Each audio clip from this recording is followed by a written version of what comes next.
यदा यदा हि धर्मस्य ग्लानिर्भवति भारत अभ्युत्थानम् अधर्मस्य तदात्मानं सृजाम्यहम् परित्राणाय साधूनां विनाशाय च दुष्कृताम्। इतनी भी देरी नहीं है। फूल तोड़ने में देरी है, पर ज्ञान लगने में इतनी देरी भी नहीं है। अब आप इसका मंथन करो। फूल तोड़ने में देरी है और ज्ञान लगने में इतनी देरी नहीं, तो फूल और ज्ञान दो चीज़ हो गई।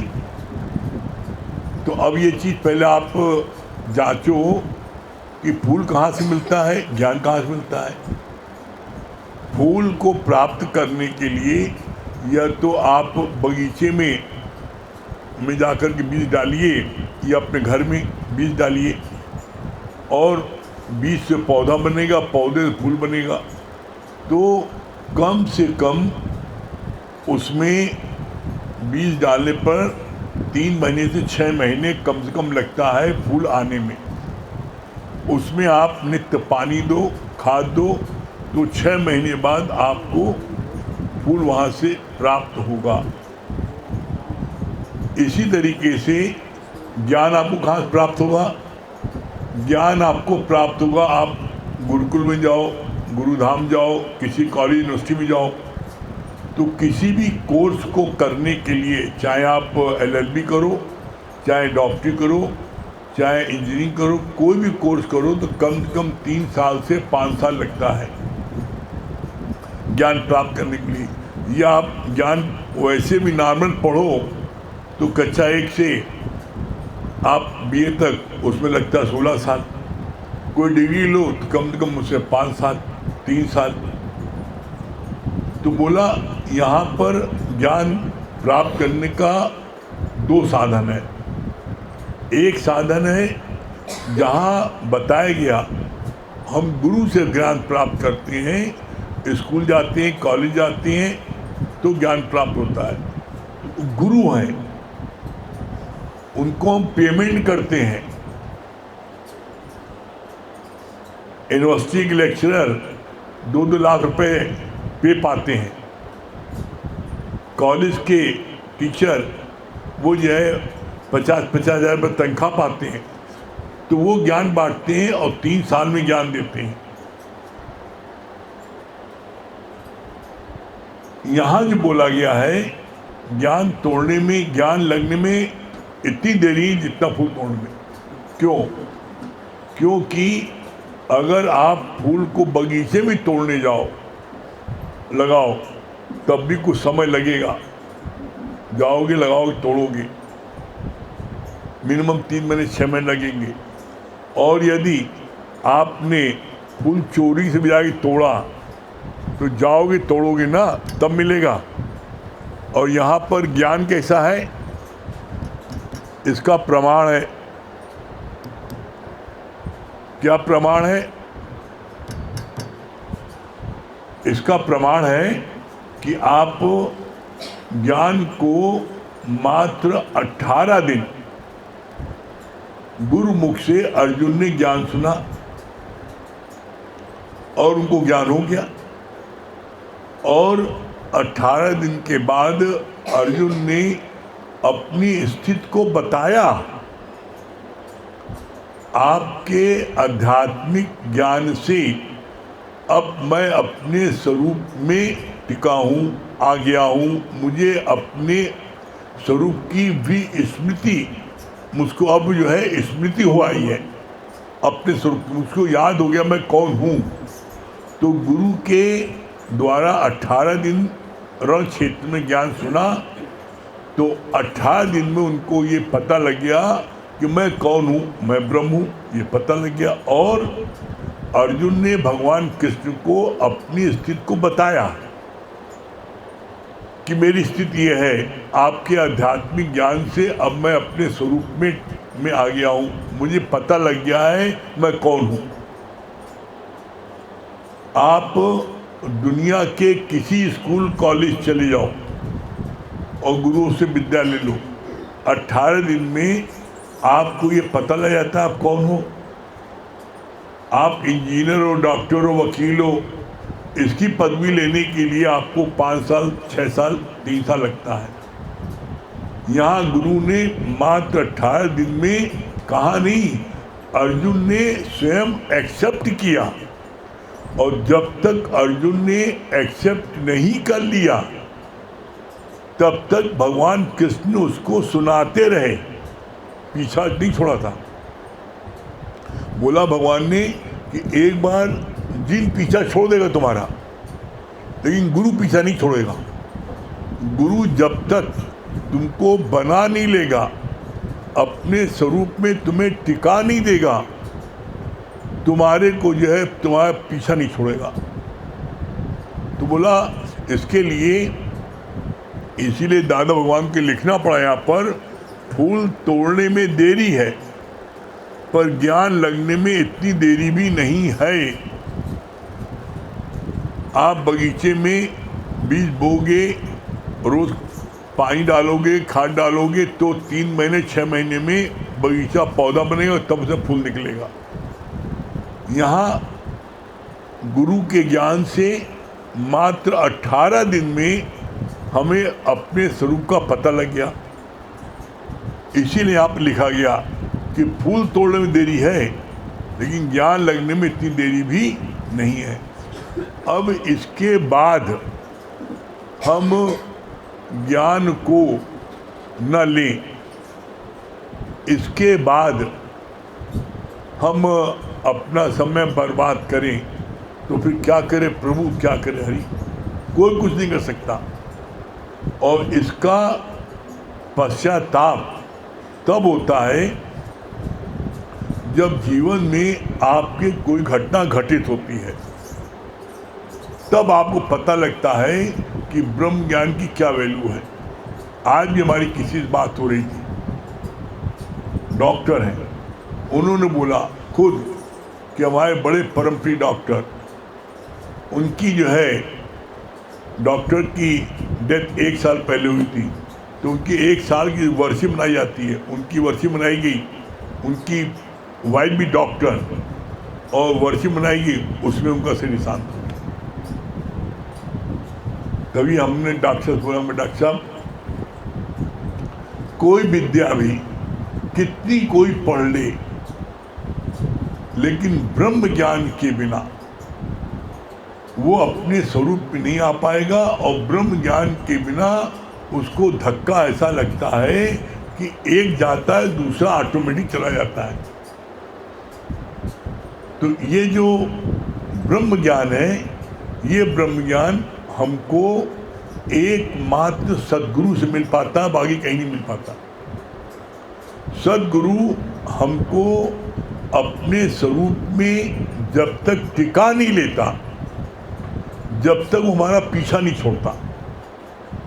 और इसके लिए जो ब्रह्म ज्ञान लेता है, तो वो धीरे धीरे धीरे धीरे वो अपने स्वरूप में एक दिन ऑटोमेटिक टिक जाता है।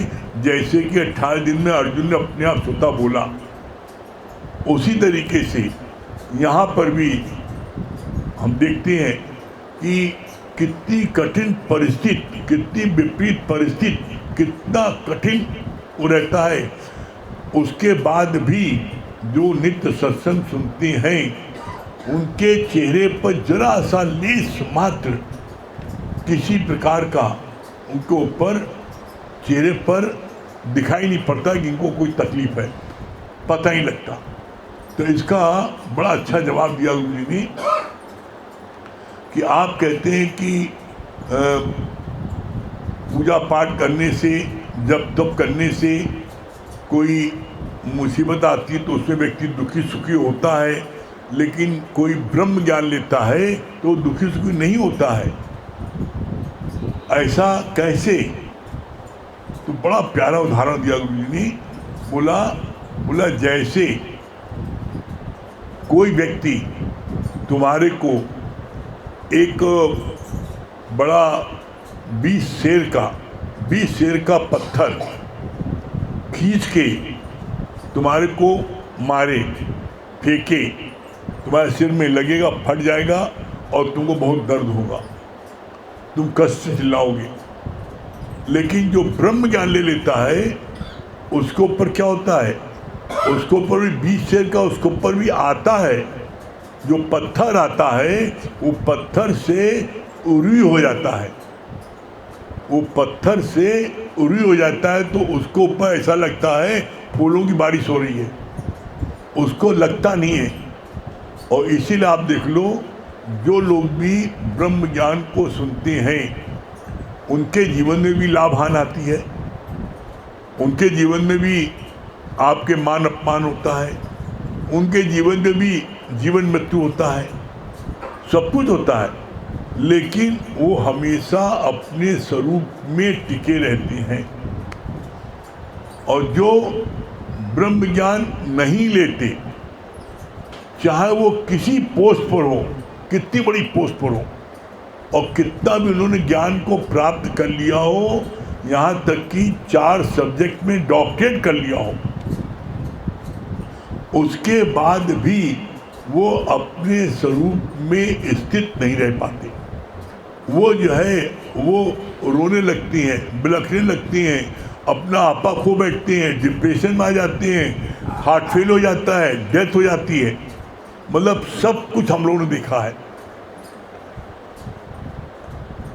एक भी किसी प्रकार की कोई बात भी आई जीवन में तो फिर वो अपने स्वरूप में स्थित नहीं रह पाते और डामाडोल हो जाते। लेकिन जो नित्य ब्रह्म ज्ञान लेता है उसके जीवन में हम लोगों ने देखा है, आती है, सब बातें आती हैं, लेकिन वो एज इट इज अपने स्वरूप में टिका रहता है। पता ही नहीं लग पाता कि यहाँ पर कुछ हुआ है। और इसका प्रत्यक्ष प्रमाण तो मैंने अपनी आँखों से अपने गुरु जी के घर पर देखा। गुरु जी के पिताजी का शरीर शांत हो गया, गुरु जी के पिताजी का शरीर शांत हुआ, सत्संग हो रहा है, वाकायदा पूरा सत्संग हो रहा है, और डेड बॉडी उनकी कमरे में रखी है और आंगन में सत्संग हो रहा है। कोई किसी प्रकार का, जितने प्रेमिया है, किसी को पता ही नहीं लग रहा है कि यहाँ पर किसी गमी हो गई है। गुरु जी वाणी बता रहे हैं, पूरी वाणी बताई उन्होंने। जब सत्संग समाप्त हो गया और जब डेड बॉडी निकल के जाने लगी तब पता लगा लोगों को कि यहाँ तो डेथ हुई है। और ये हम किसी की सुनी बात नहीं बता रहे हैं, हम ये अपनी आंखों देखी बात, और प्रत्यक्ष मैं मौजूद था। डेड बॉडी कमरे में रखी, जिस कमरे में रहते थे उनके पिताजी, डेथ हुई, उस कमरे में डेड बॉडी रही।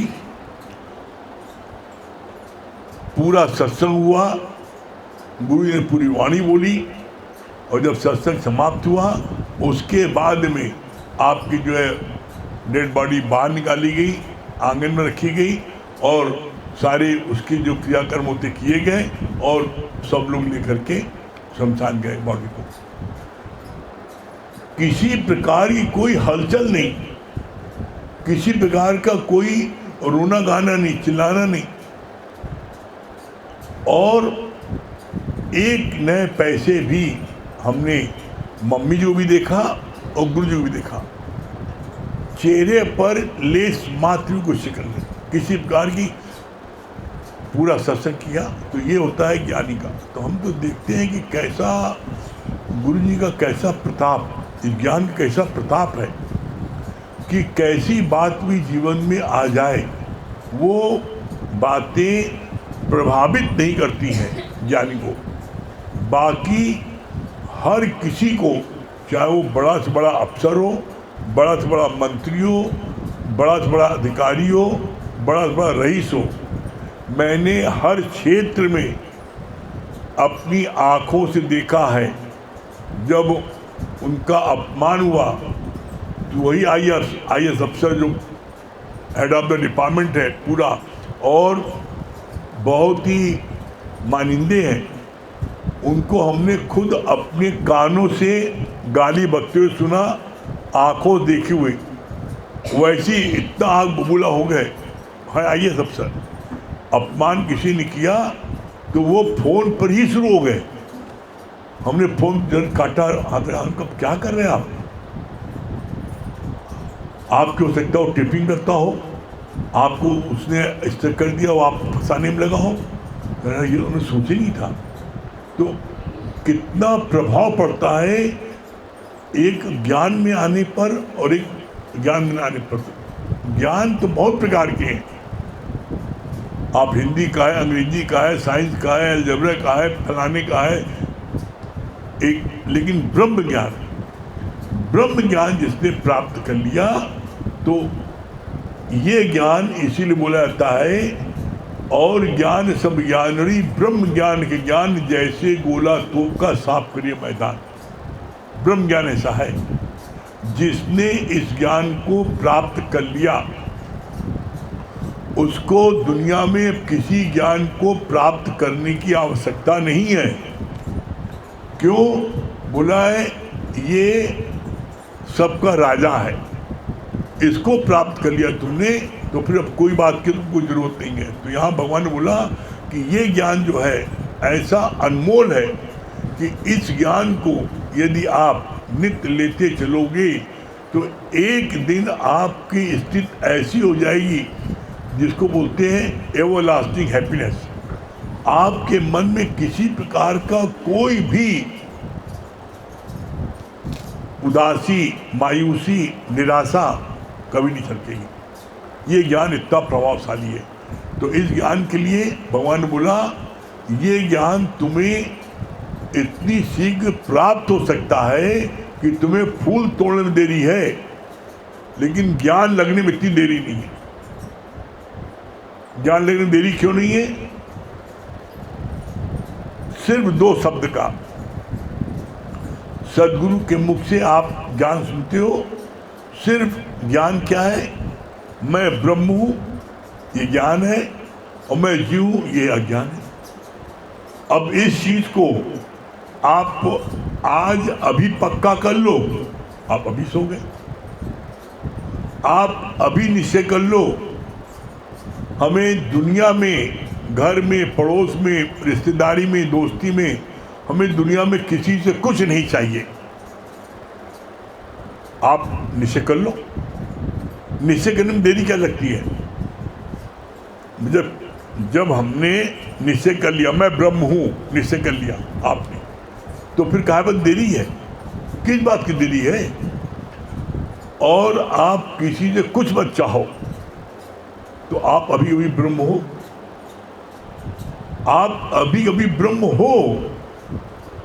आपसे किसने कहा आप जीव हो?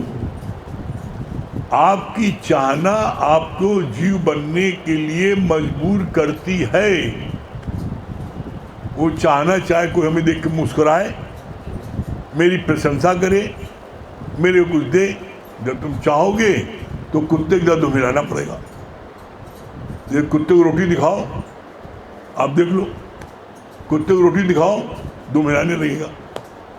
तो उसी तरीके से तुम अगर दो मिलाते हो, किसी से कुछ चाहते हो, तो क्या कुत्ते से बढ़ के भय? गुरु जी तो ऐसी कड़ी वाणी बोलते हैं कि उनका बोलने का मकसद सिर्फ एक है कि किसी भी तरीके से तुम अपने स्वरूप में टिको। वो इस बात को कहते हैं ना कि भाई तुम आखिर क्यों कोई चीज चाहते हो, किसी से कुछ भी क्यों चाहते हो? क्या किसी की कोई भी चीज, दी हुई चीज तुम्हारे को परमानेंट सुख दे देगी? फिर कोई चाहना नहीं होगी। कोई चीज आप किसी से चाहते हो, वो चीज प्राप्त करने के बाद में क्या फिर आपके अंदर चाहना खत्म हो जाएगी?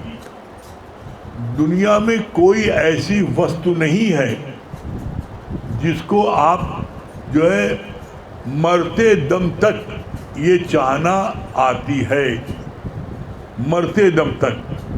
लेकिन ये चाहना रुक कैसे सकती है?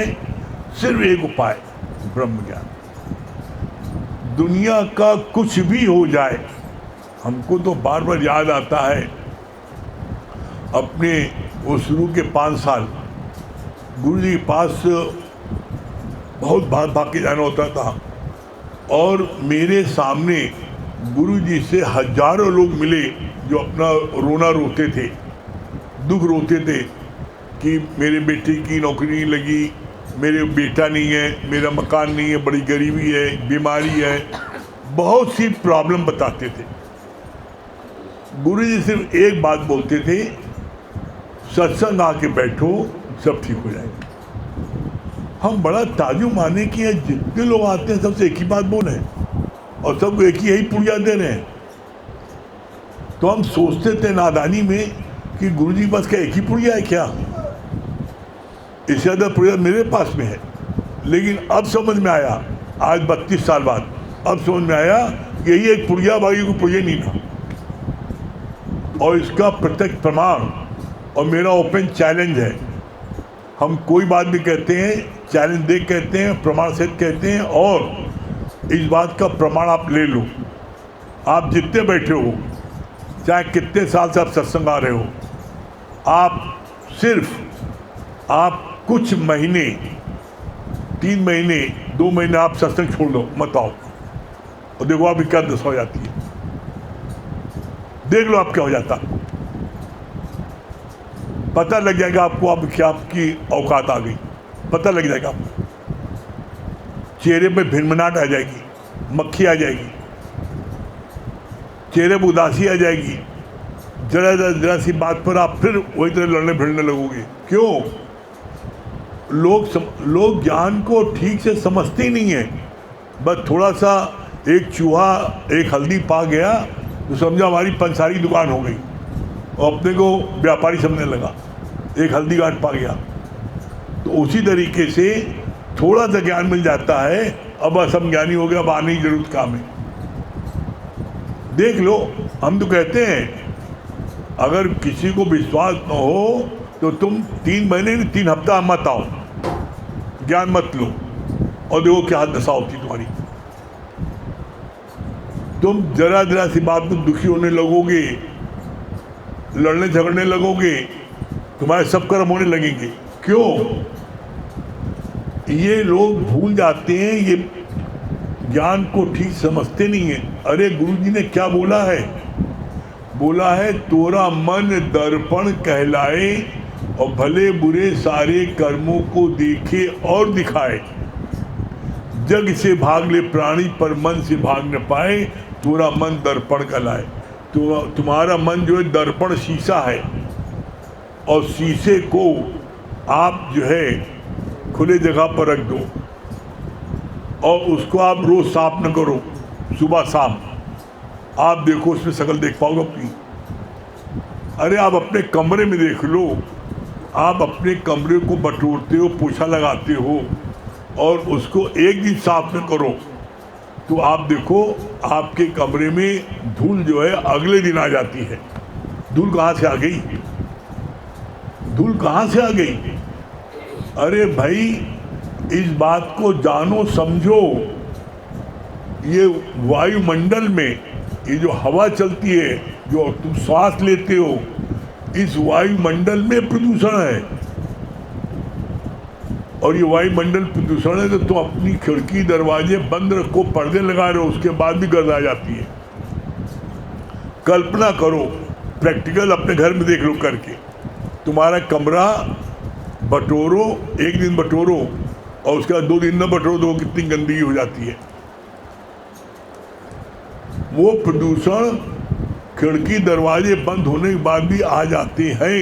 अब कल्पना करो कि इस मकान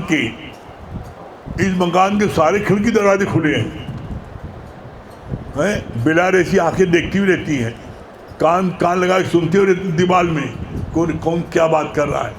सारी गंदगी अंदर आ रही दिन भर, प्रदूषण अंदर ले जा रहे हो और साफ नहीं करोगे तो क्या तुम स्थित रह पाओगे? बाद में कहते हैं पता नहीं क्या हो गया, हमें ज्ञान लग नहीं रहा है। अरे भाई, तुम पूरी खुराक खाते नहीं हो, दवा पूरी लेते नहीं हो, इलाज पूरा करते नहीं हो। हर चीज की बीमारी का एक कोर्स होता है। डॉक्टर से बात हो रही थी, किसी को सिर्फ गांठ निकली थी, तो उन्होंने बोला ये दवा 6 महीने रोज खानी है, दोनों समय, और अगर एक दिन भी नागा हो गया तो उस दिन से फिर 6 महीने खाना पड़ेगा।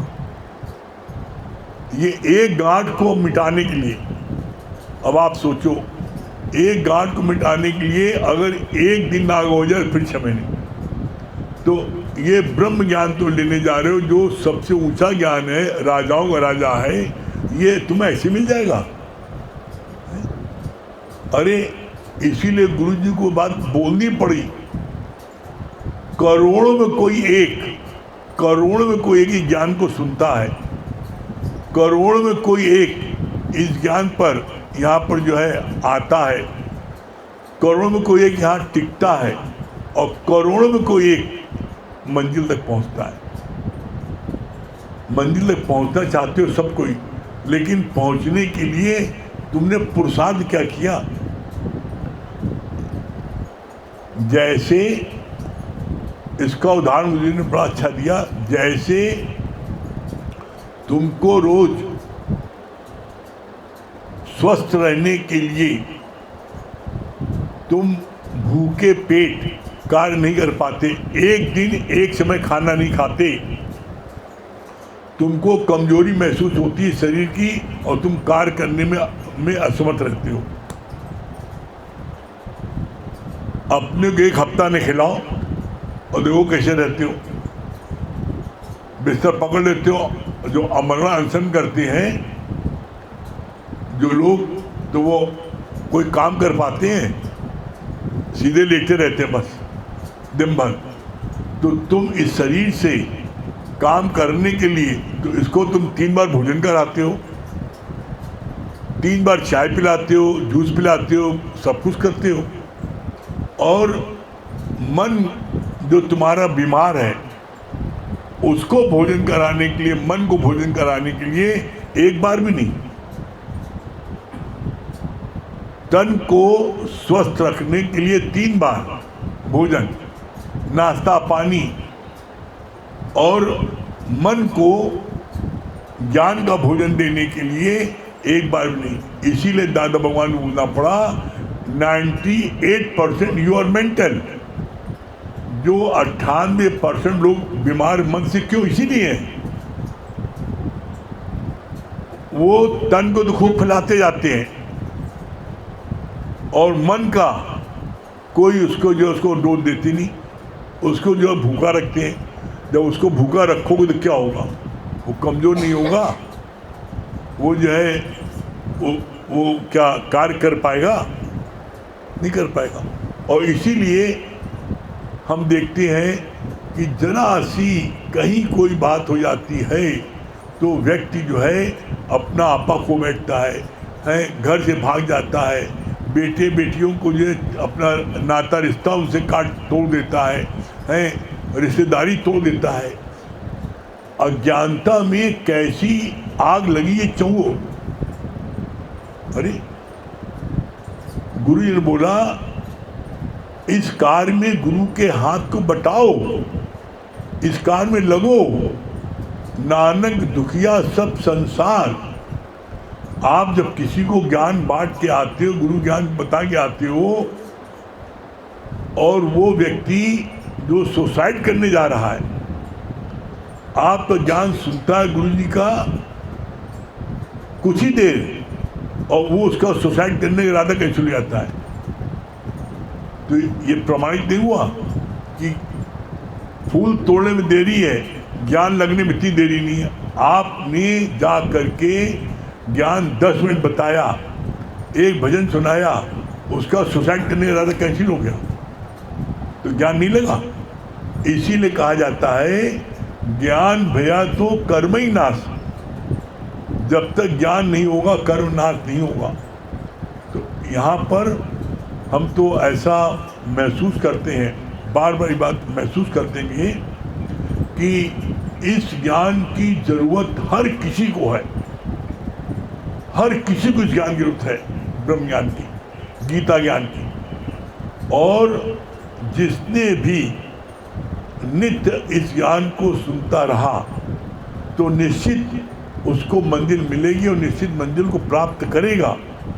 इसके लिए मेरे मन में एक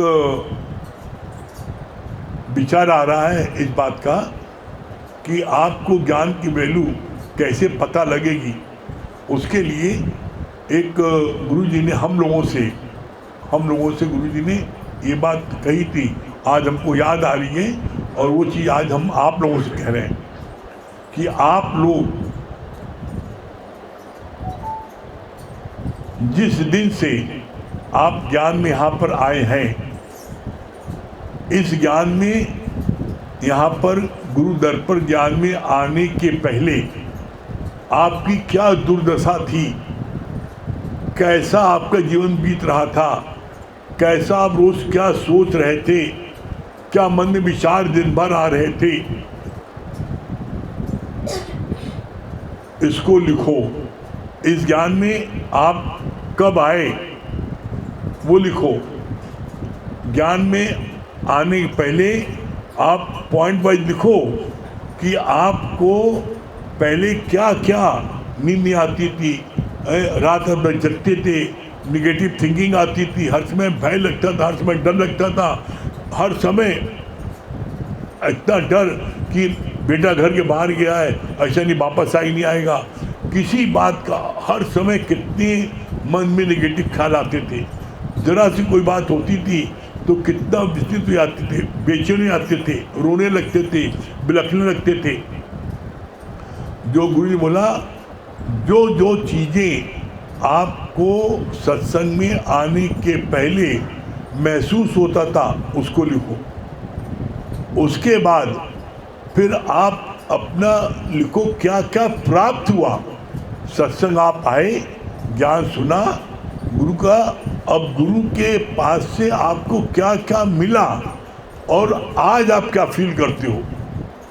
जब आप ये ऐसा आप लिखोगे और जितने प्रेमी आप सुनते हो, जितने प्रेमी हो आप सब लोग, आप अपने उसमें एक जिसको बोलते हैं निबंध लिखो कि गुरु के मिलने के पहले मेरी क्या दशा थी, क्या क्या हम सोचते थे, क्या क्या मेरे मन विचार आते थे और आज हमको गुरु से क्या क्या मिला है।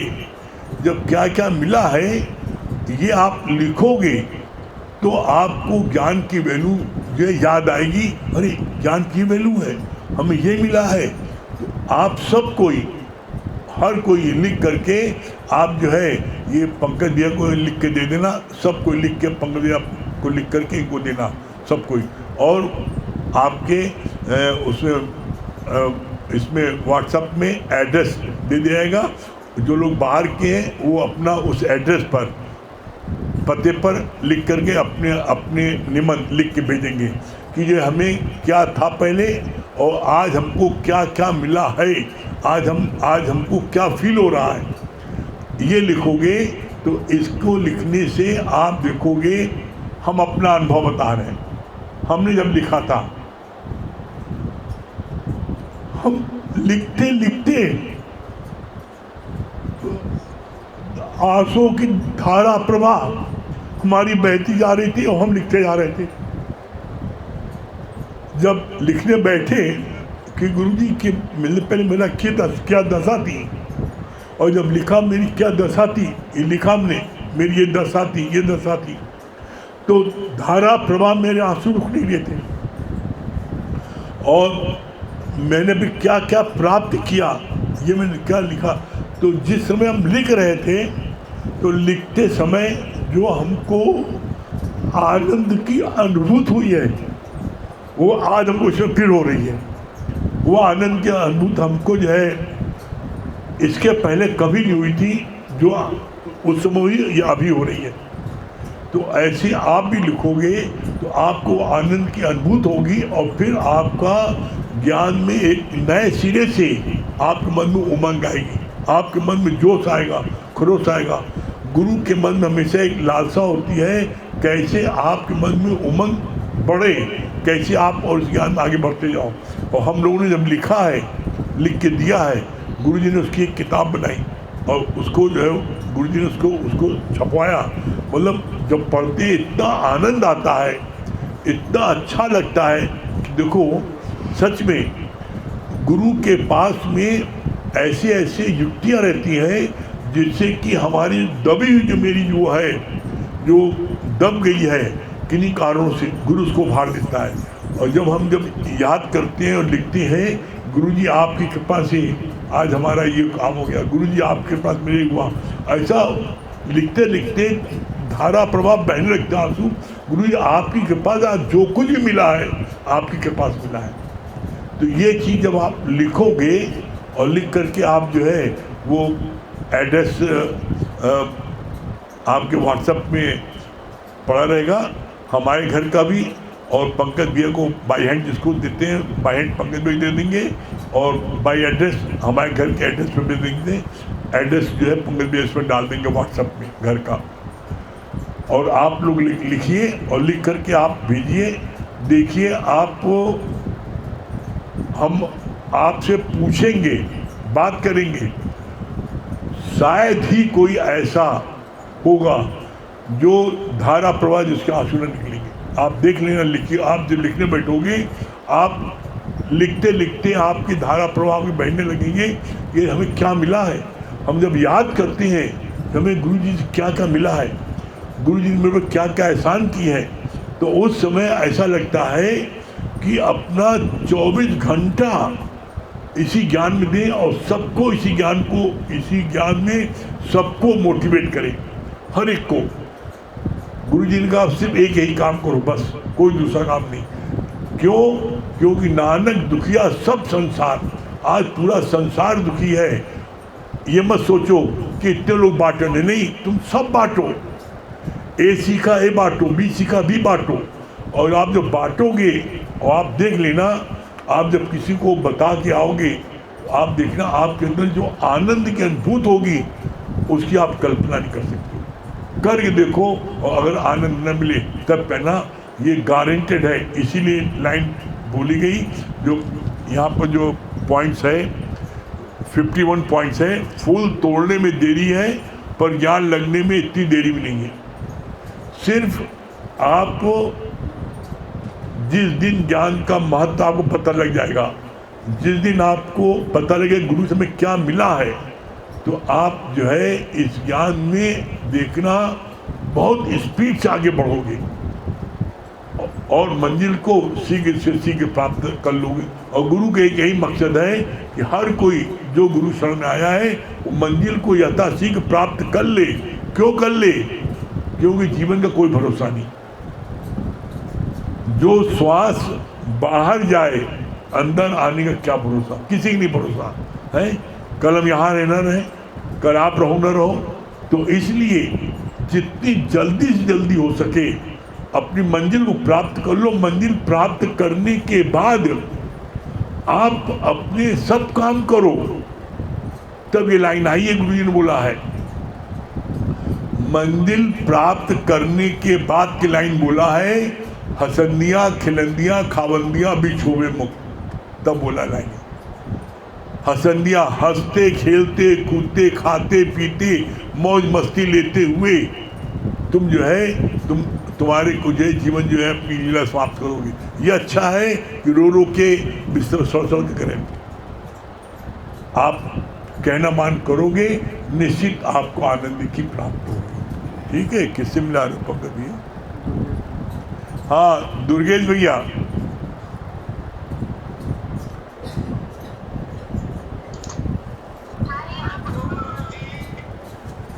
हाँ दुर्गेश भैया, क्या बोल रहे हैं?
हाँ पूजा जी क्या बोलनी है? वही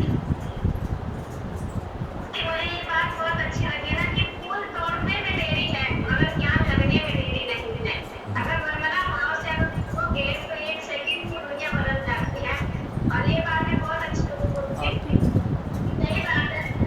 3 बार भोजन करते हैं शरीर को स्वस्थ करने के लिए, लेकिन मन के लिए कुछ भी नहीं सोचते थे। लेकिन आज प्रभु जी आपकी कृपा से 3 बार भोजन शरीर को मिल रहा है तो 3 बार भोजन मन को भी मिल रहा है और उसके लिए आपका लाख लाख शुक्राना है। हाँ हाँ आरती मंडल हाँ हरिओम आरती मंडल हाँ आरती मंडल दिल्ली।